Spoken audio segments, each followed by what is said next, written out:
네이버에서 AP투자연구소를 검색하시고 홈페이지로 들어오세요. 김영재 소장이 매일매일 실시간으로 추천 종목과 시황 분석을 진행하며 장 마감 후 결산 내역도 투명하게 공개하고 있습니다. 주식이 어렵고 종목 찾기가 힘든 분들을 위해 무료로 진행하고 있습니다.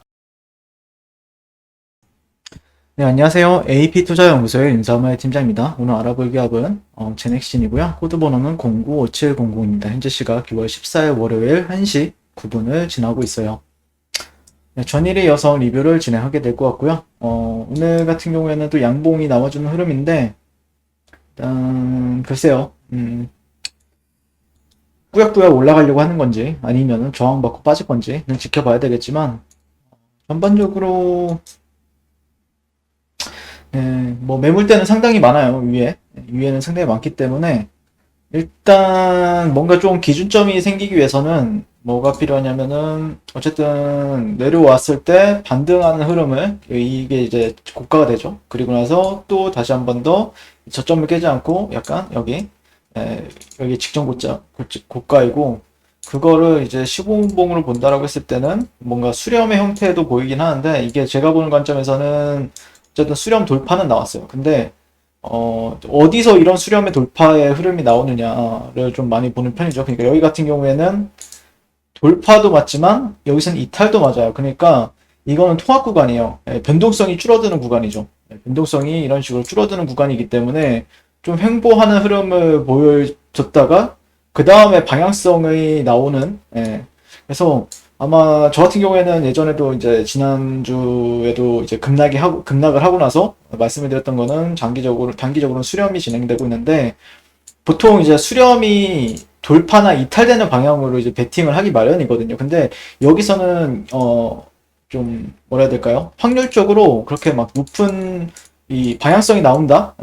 여기로 떨어진다고 해서 이렇게 떨어지는 것도 아니고 여기서 이렇게 돌파한다고 해서 여기를 이렇게 좀 횡보세를 보여줄 가능성이 상당히 높아 보입니다. 그러다가 방향성이 다시 한 번 더 나올 가능성이 높아 보인다라고 생각하고 있고 어느 정도 관찰은 계속해서 하되 매도 관점보다는 조금은 관망에 대한 관점으로 보는 게 맞다라고 바라보고 있습니다.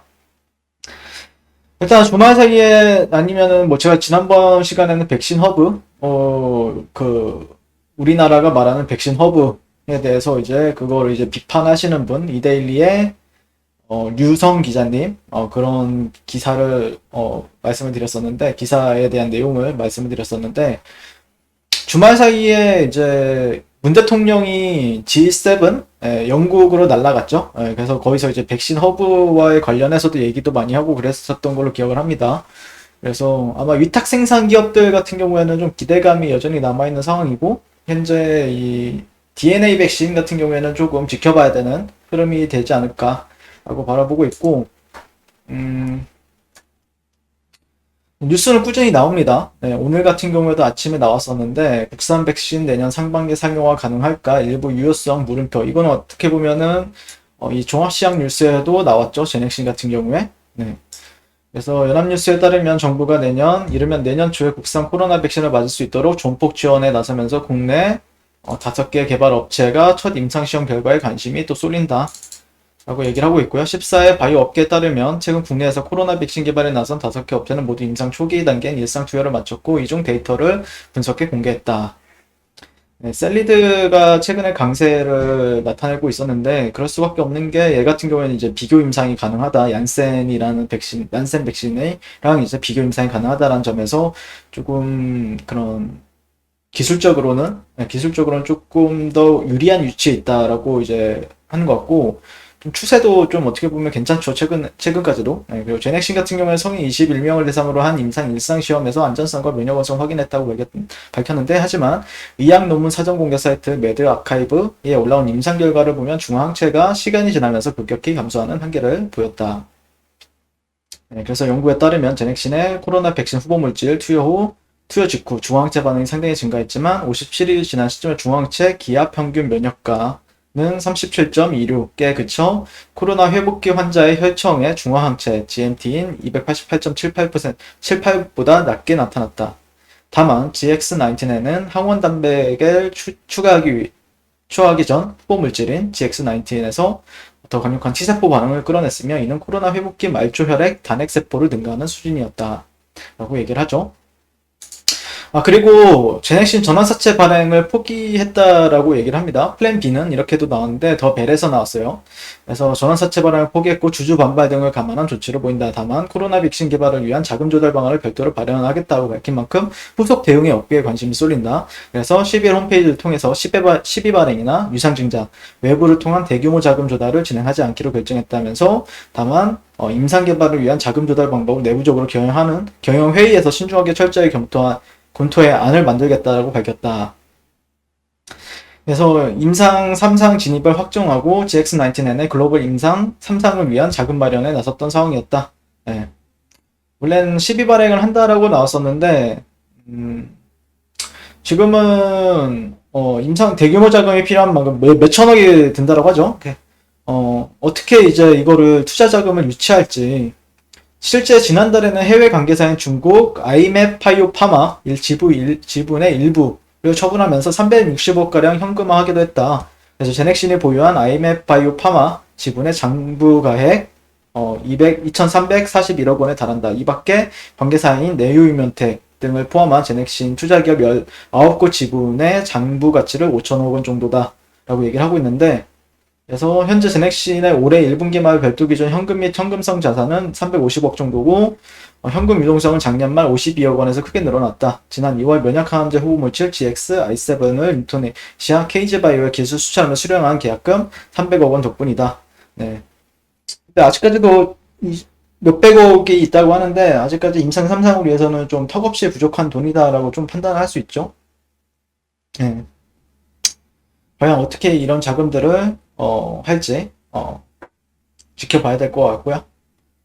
자, 그 다음에 지난 영상에 보면 이 회사가 망하나요? 윤구만님께서 말씀하셨는데 저는 절대 망하진 않을 거라고 보고 있습니다. 네. 다만 어떻게 보면은 계좌가 조금 많이 힘들 수 있는 부분은 있다. 지금 시점에서는요. 네. 누구나 겪는 거죠. 어쩔 수 없는 거죠. 이거는. 네. 계좌가 조금 많이 힘들 수밖에 없는 위치에 있고 어떻게 보면은 제약바이오 같은 경우에는 이제 정배열 시장에서 거래를 하면은 그래도 수익을 잘 주는 편인데 역배열 시장에서 거래를 하게 되면은 계좌가 좀 작살나는 부분들은 있죠. 그래서 기왕이면은 조금 더 공격적으로 매수 관점을 보기보다는 조금 좀 보수적으로 보는 게 맞고 결국에는 주가가 올라가기 위해서는 이평선들이 정배열 시장이 돼야 돼요. 네, 이쁘게 정배열 시장이 돼야 돼요. 여기서도 보면은 이 역배열이라는 게 보시면은 여기서도 역배열이었죠. 역배열이 계속해서 여기서 뭐 통합 구간들도 몇 번 있었고 이런 식으로 이평선이 모였다가 다시 퍼졌다가 모였다가 퍼졌다가 근데 모였다라는 거는 실제 모였다라는 거는 이평선이 정배열이 될 수 있는 초입 국면이 될 수도 있어요. 다만 문제는 이쁘게 변할 때쯤 하락이 나온다라는 거죠. 그러다 보니까 결국에는 여기서 거의 한 몇 년 동안을 하락을 하다가 제가 알기로는 2년, 3년 하락을 했었어요. 이때 2018년도부터 2020년도 3월달까지. 그러니까 거의 2년 동안 하락을 하다가 그 다음에 정배열로 여기서 조금 더 길게 횡보를 하면서 정배열로 바뀐 다음에 올라갔죠, 주가가. 그러니까 지금도 어떻게 보면은 정배열이 되기 위해서는 아직도 시간이 걸린다라는 부분이에요. 물론 단기적으로 반등은 나올 수 있죠. 그걸 이제 기술적 반등이라고 하죠. 근데 결국에는 이평이 정배열로 돌아 나가야만이 주가가 대세 상승이 나오기 때문에 내가 만약에 제넥신의 대세 상승을 먹겠다라고 하면은 이평이 정배열이 된 후에 이쁘게 좀 변한 다음에 이런 구간에서 공략을 해도 늦지 않는다라는 거죠. 그래서 얘는 항상 그랬어요. 보시면은 이때도 역배열 상태였죠. 몇 년 동안 역배열 상태고 박스권도 오랜 시간 동안 보냈어요. 2년 동안 역배열 상태였고 그러다가 바닥에 나온 다음에 그 다음에 좀 짧게 상승이 나오는 그런 형태를 보인단 말이에요. 지금도 역배열이죠. 역배열이기 때문에 정배열로 돌리기 위해서는 시간도 필요하고 바닥이 나오고 나서 거래를 해도 절대 늦지 않는다라는 관점이니까 근데 만약에 이런 시장을 바꾸기 위해서 만약에 얘가 정배열로 돌아가기 위해서는 여기서 겁나 강하게 올라가도 또 조정이 또 필요한 법이에요. 그래서 이런 자리도 나쁘지가 않아요. 진짜 강한 흐름을 보여줬다가 조정받았을 때 사도 절대 늦지 않는다라는 거죠. 네.